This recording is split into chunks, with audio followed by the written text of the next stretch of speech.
আসসালামু আলাইকুম। সবাইকে রাশিদ মল্লিক স্কুলের পক্ষ থেকে আন্তরিক শুভেচ্ছা এবং ধন্যবাদ জানাচ্ছি। কেমন আছো সবাই? আশা করি সবাই ভালো আছো। আমাদের এই চ্যানেলটি যারা সাবস্ক্রাইব করেছো সবাইকে আন্তরিকভাবে অভিনন্দন এবং শুভেচ্ছা। যারা চ্যানেলটি সাবস্ক্রাইব করনি তাদেরকে আহ্বান জানাচ্ছি আমাদের এই চ্যানেলটি সাবস্ক্রাইব করার জন্য। তো আমরা আজকে তোমাদের সামনে যে বিষয় নিয়ে কথা বলবো সেটি হচ্ছে ট্রান্সফরমেশন। এর আগে আমরা ট্রান্সফরমেশন নিয়ে অনেকগুলো ক্লাস করেছি, তোমরা আমাদের এই চ্যানেলটি থেকে অবশ্যই ক্লাসগুলো দেখে আসবে। আমরা আজকে তোমাদের অ্যাফার্মেটিভ থেকে নেগেটিভ করার সেকেন্ড পার্টটি করাবো। প্রথম পার্টটা আমাদের আগের দিন করা হয়েছে, এখন আজকে তোমাদেরকে সেকেন্ড পার্ট করাবো। তো আমাদের রুল 10 থেকে শুরু হবে। 10 নম্বর হচ্ছে as soon as থাকলে no sooner had dot dot then হয়। তো এখানে as soon as এই যুক্ত সেন্টেন্সটা কিন্তু আমাদের অবশ্যই পাস্ট ইনডিফিনিট টেন্সে হবে, এবং no sooner had dot dot then এই স্ট্রাকচার যুক্ত সেন্টেন্সটি অবশ্যই আমাদের পাস্ট পারফেক্ট টেন্সে হবে। এটা একটু খেয়াল করতে হবে। তাহলে আমরা যদি একটা एग्जांपल দেখি, as soon as the doctor came, the patient died, অর্থাৎ যখন ডাক্তারটা আসলো তখন আমাদের পেশেন্টটা মারা গেল। ঠিক এই সেন্টেন্সটাকে আমরা এই স্ট্রাকচারে করব। তাহলে as soon as থাকলে আমরা কি লিখব? no sooner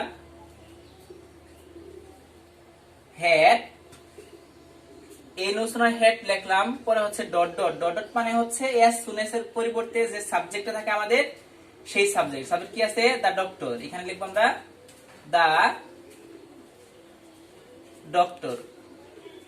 এরপরে যে ভার্বটা আছে আমাদের সেটা কিন্তু এই হেড এর কারণে ভার্বটা 3 হবে।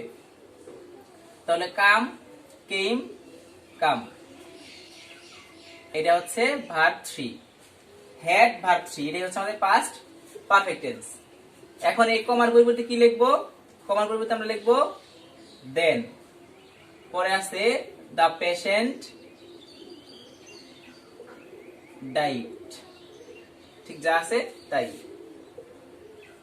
অর্থাৎ দেনের পরেটা হচ্ছে পাস্ট ইনডিফিনিট থাকবে, কিন্তু কমার আগে যেটা আছে সেটা আমাদেরকে এই পাস্ট ইনডিফিনিটটাকে পাস্ট পারফেক্ট করে দিতে হবে। ঠিক একই রকম ভাবে যদি পরের সেন্টেন্সটা লক্ষ্য করি, তাহলে as soon as এর পরিবর্তে আমরা লিখব no sooner had, সাবজেক্ট আছে রাকিব, পরে ভার্বটা আছে টু তে, অর্থাৎ পাস্টে আছে আমাদের, এটাকে পাস্ট পারফেক্ট করে দিতে হবে। Seen, no sooner had Rakib, সটাকে সিন, পরে অবজেক্ট আছে দা থিপ, কমা তুলে আমরা কি দিব? দেন। পরে হচ্ছে দা থিপ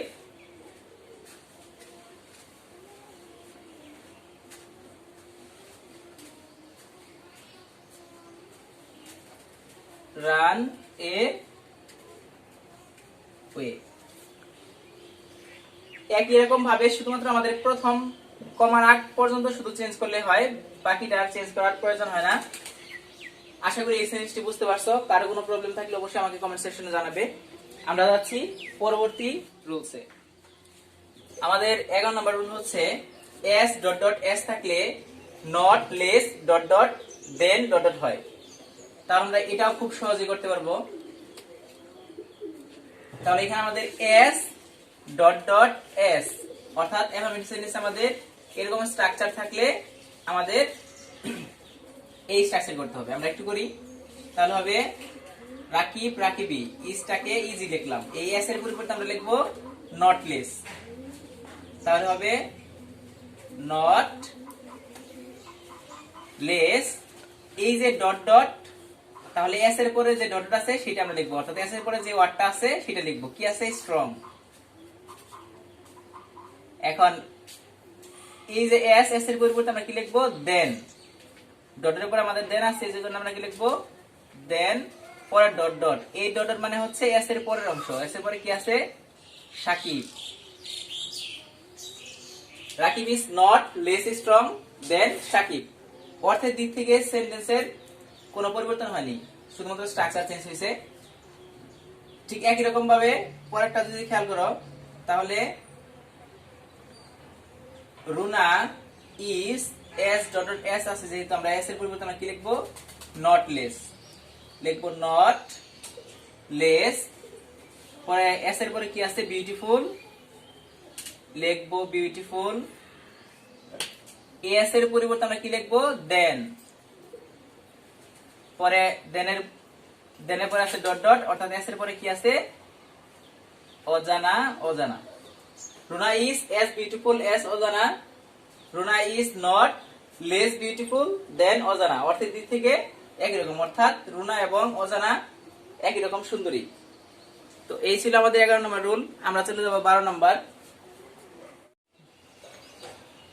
12 নম্বর রুল হচ্ছে বোথ ডট ডট এন্ড, অথবা শুধু এন্ড থাকলে not only dot dot but also হয়। তাহলে অ্যাফার্মেটিভ সেন্টেন্সে যদি আমাদের বোথ ডট ডট এন্ড থাকে, অর্থাৎ আমাদের এখানে বোথ ডট ডট এন্ড আছে অলরেডি, আমরা নেগেটিভ করব নট অনলি বাট অলসো স্ট্রাকচারে। তাহলে লিখবো এখানে রাকিব, রাকিব, ইটস, ইটস। এই বোথের জন্য লিখবো আমরা প্রথম নট অনলি, তাহলে লিখবো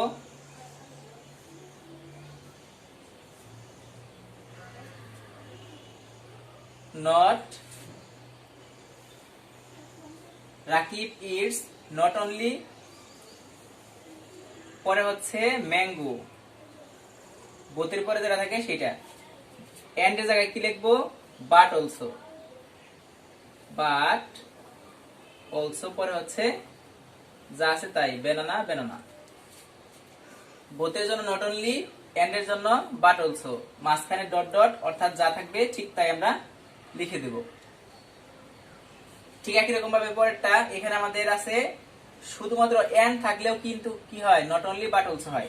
এখানে আমাদের একটা এন্ড আছে, তাহলে এন্ড এর আগে একটা ওয়ার্ড আছে, আমরা ভাববো যে এই স্ট্রাকচারে পড়ছে, অর্থাৎ এন্ড থাকলেও বোথ ডট ডট এন্ড থাকলেও ঠিক একই রকম স্ট্রাকচারে পড়বে। এন্ড যুক্ত দুইটা ওয়ার্ড আছে, রাকিব এবং রাসেল, এই দুইটা হচ্ছে সাবজেক্ট। আমরা যদি বোথ ইউজ করি, যেহেতু এই এন্ড এর জন্য আমরা বাট অলসো ইউজ করব, তাহলে কিন্তু নট অনলির জন্য এই মাঝখানে ডট ডট রয়ে গেল, তাহলে এটা হচ্ছে ডট ডট, এবং ঠিক তার আগে হচ্ছে আমাদের নট অনলি ইউজ করতে হবে। তাহলে আমরা এখানে লিখবো নট অনলি রাকিব। পরে এই এন্ড এর জন্য কি লিখবো আমরা, এন্ড এর জন্য বাট অলসো, তাহলে but also Rasel are my friends, best friends.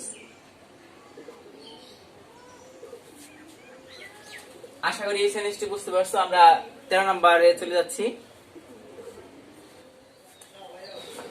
Number 13, sometimes থাকলে নট অলওয়েজ হয়। তো এখন সেন্টেন্স হচ্ছে আই সামটাইমস, সামটাইমস থাকলে আমরা নট অলওয়েজ লিখবো অবশ্যই। তাহলে আইটা আই লিখলাম, নট অলওয়েজ। নট আমাদের কিন্তু একা বসে না, আমি আগেও বলছি। এই গো এটা হচ্ছে ভার্ব ওয়ান, অর্থাৎ প্রেজেন্ট ফর্মে আছে, আর ভার্ব ওয়ান আমাদের দুইটা অক্সিলারি আছে, একটা হচ্ছে ডো এবং একটা হচ্ছে ডাস। তাহলে এখানে আই এর সাথে কি হবে, ডো হবে। তাহলে আই ডু নট, পরে হচ্ছে অলওয়েজ, অলওয়েজ। পরে হচ্ছে বাকি অংশ, পরে বাকি অংশ কি আছে, গো টু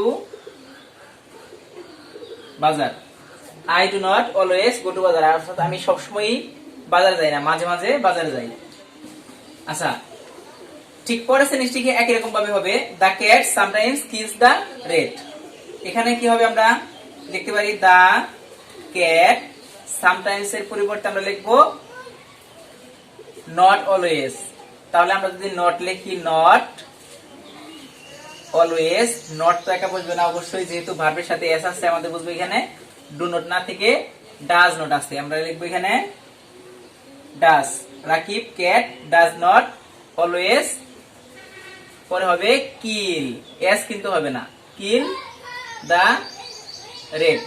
এটা কারণে আমরা বুঝলাম ডাজ আসছে, অর্থাৎ প্রেজেন্ট ফর্মে আছে, থার্ড পারসন সিঙ্গুলারের পরে ভার্বের সাথে এস এস হয়েছে, এবং আমাদের এই এস এসটা আমাদের ডাসের সাথে নিয়ে আসছি, এই কারণে আমাদের কি হবে না, কিলের সাথে এস হবে না। আশা করি এই সেন্টেন্সটি বুঝতে পারছো। আমরা 14 নম্বর নিয়মে চলে যাচ্ছি। নাম্বার 14, এ ফিউ থাকলে নট মেনি হয়। যেমন I have a few friends, এখানে এ ফিউ এর পরিবর্তে আমরা কি ইউজ করব, নট মেনি ইউজ করব। তাহলে আই হ্যাভ, এখানে নট মেনি আমরা লিখব নট মেনি, এ ফিউ এর পরিবর্তে নট মেনি, যেহেতু হ্যাভ আছে হ্যাভ এর সাথে নট বসে, তাহলে আমরা লিখব ফ্রেন্ডস, ফ্রেন্ডসি। ঠিক একই রকম ভাবে মেনি থাকলে নট এ ফিউ হয়, এখানে আমরা এই মেনির পরিবর্তে নট এ ফিউ ইউজ করব। এই মেনিকে তুলে দিব, তাহলে হবে আই হ্যাভ মেনি হচ্ছে কি হবে, নট এ ফিউ, তাহলে হবে নট এ ফিউ, পরে হচ্ছে বুকস। খুবই সহজ, আশা করি এই সেন্টেন্সটি বুঝতে পারছো। দুইটার হচ্ছে 14 এবং পুরো আশা করি বুঝতে পারছো। আমরা হচ্ছে 16 নাম্বার নিয়মে চলে যাব। আমাদের 16 নাম্বার নিয়ম হচ্ছে এ লিটল থাকলে নট মাচ হয়। আমাদের লিটলটা হচ্ছে আনকাউন্টেবল, আনকাউন্টেবল লিটলের সাথে মাচ হয়। কিন্তু এর আগে আমরা যেটা পড়েছিলাম সেটা হচ্ছে মেনি পড়াইছিলাম, মেনিটা কিন্তু আমাদের কাউন্টেবল নাউন। মনে রাখতে হবে লিটলটা হচ্ছে আনকাউন্টেবল, লিটলের সাথে মাচের সম্পর্ক। তাহলে আমরা এখানে কি লিখবো, রাকিব ডাজ নট, যেহেতু এস আছে এই কারণে আমরা ডাজ নট দিলাম, যেহেতু নেগেটিভ করতে হবে নট, নট মাচ, নট তো একা বসবে না, অক্সিলারিকে নিয়ে বসবে। তাহলে রাকিব ডাজ নট, এখানে হবে want a little, a little তাহলে আমরা কি লিখবো, নট মাছ লিখবো। নট তো লেখা শেষ, এখন শুধু মাছ বসাবো, mach water. Rakib does not want mach water. ঠিক একই রকম ভাবে এখানে যদি মাছ থাকে তাহলে কি হবে, নট এ লিটল হবে। নাম্বার 17 নাম্বার রুলটা দেখো, তাহলে কি হবে, রাকিব, এখানে হ্যাজ আছে, হ্যাজের সাথে অক্সিলারি আমাদের বসে, তাহলে কি হবে, রাকিব হ্যাজ নট, এই লিটলের পরিবর্তে আমরা কি ইউজ করতে পারি, মাছ, মাছ মানি। এখানে কিন্তু আমাদের মাছটা আমাদের আনকাউন্টেবল নাউনের পূর্বে মাছ হয়, লিটলটা কিন্তু আনকাউন্টেবল। ঠিক একই রকম ভাবে আমরা এই রুলগুলো আশা করি বুঝতে পারছি। আমরা চলে যাচ্ছি পরের নিয়মগুলোতে। আমাদের 18 নম্বর হচ্ছে টু ডট ডট টু থাকলে এই টু এর পরিবর্তে হবে সো ডট ডট দ্যাট সাবজেক্টের প্রোনাউন এবং ক্যান নট কুড নট হয়। তাহলে এই টু এর পরিবর্তে আমরা দেখাচ্ছি, তাহলে রাকিব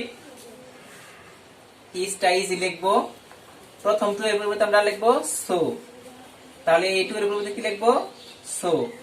এই ডট ডট হচ্ছে এটা টু ডট ডট টু, তাহলে এই ডট ডট জায়গায় লিখবো যা আছে তাই, অর্থাৎ উইক।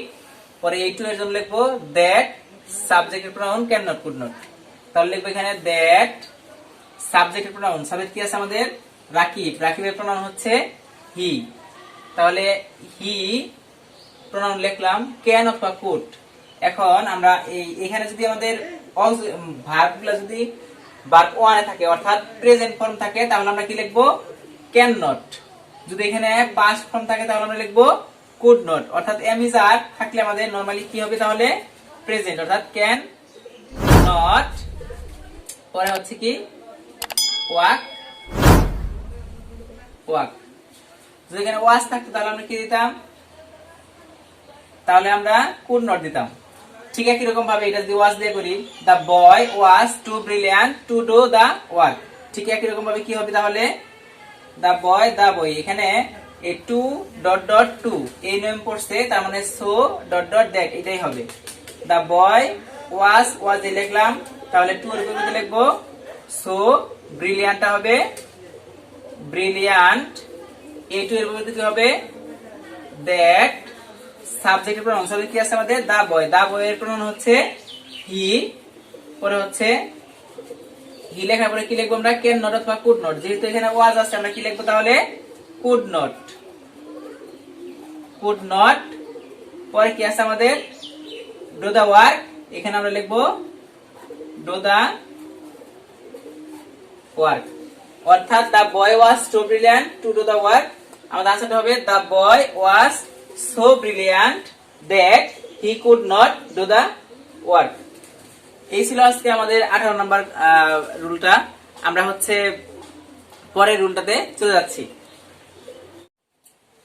19 নম্বর নিয়ম হচ্ছে নট ব্যবহার করে বিপরীত শব্দ আমরা কিভাবে নট ইউজ করবো এবং বিপরীত শব্দ লিখবো। একটু খেয়াল করো, Rakib is a good boy, এখানে হচ্ছে গুড বয়, তাহলে এখানে আমাদের গুড মানে হচ্ছে ভালো, এটা কিন্তু বিপরীত শব্দ আমরা ইউজ করতে পারছি, অর্থাৎ অ্যাডজেক্টিভ অথবা অ্যাডভার্ব থাকলে আমরা বিপরীত শব্দ ইউজ করতে পারি।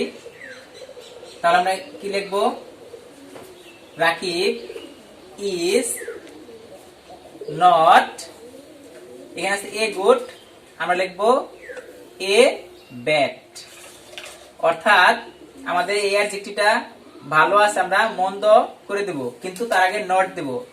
এ গুড মানে হচ্ছে একজন ভালো, আর নট এ ব্যাড একজন খারাপ না, তার মানে হচ্ছে এটাও ভালো, অর্থাৎ অর্থের কোনো চেঞ্জ হয় নাই। তাহলে Rakib is not a bad boy. আশা করি এই সেন্টেন্সটি বুঝতে পারছো। ঠিক একই রকম ভাবে এখানে আছে the girl was very beautiful, এখানে এই যে বিউটিফুল আছে, তাহলে আমরা এটা বিপরীত শব্দ ইউজ করতে পারি নট ব্যবহার করি। তাহলে কিভাবে সেটা করবো, দ্য গার্ল ওয়াজ নট, ভেরিটা ভেরি থাকবে, এই বিউটিফুল এটার বিপরীত কি লিখবো আমরা, সুন্দর, এটার আগলি, তাহলে the girl was not very ugly. তো এটা ছিল বিপরীত নিয়ম, নট ব্যবহার করে অপোজিট ওয়ার্ড যেটা। তো আমরা হচ্ছে 20 নাম্বার নিয়মে চলে যাচ্ছি। 20 নাম্বার নিয়ম হচ্ছে কোন নিয়মে না পড়লে নেগেটিভ ইন্টারোগেটিভ এর মাধ্যমে নেগেটিভ করতে হয়। অর্থাৎ আমাদের যে নিয়মগুলা আমরা তোমাদেরকে দেখালাম এর মধ্যে যদি কোনোটা না পড়ে তাহলে আমরা হচ্ছে নেগেটিভ এবং ইন্টারোগেটিভ এর মাধ্যমে এই সেন্টেন্সটি করব। এটা হচ্ছে মোস্ট একটা ইম্পর্টেন্ট রুল এবং পরীক্ষার মধ্যে ম্যাক্সিমাম সময় হচ্ছে এই নিয়মটা চলে আসে। তাহলে আমাদের COVID-19 is a dangerous virus, এখানে হচ্ছে আমাদের যদি আমরা নিয়মিত কোন নিয়মের মাধ্যমে না ফেলাইতে পারি তাহলে আমরা কি করব, এটাকে এটাকে আগে নিয়ে আসবো, ইজ, যেহেতু সেন্টেন্সে নট নাই তাহলে আমরা কি দেব, নট দিব। তাহলে ইজন্ট, পরে হবে কোভিড-19 এ ডেঞ্জারাস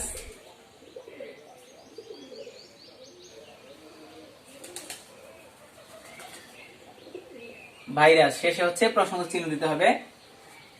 পরেরটা নিয়ম হচ্ছে Bangladesh is a small country, এখানে অবশ্য দুইটা নিয়ম ফলো করতে পারি আমরা। Bangladesh is a small country যদি আমরা মনে করি যে কোনো নিয়মে পড়ে নাই সেই ক্ষেত্রে আমরা ইউজ করতে পারি ইজন্ট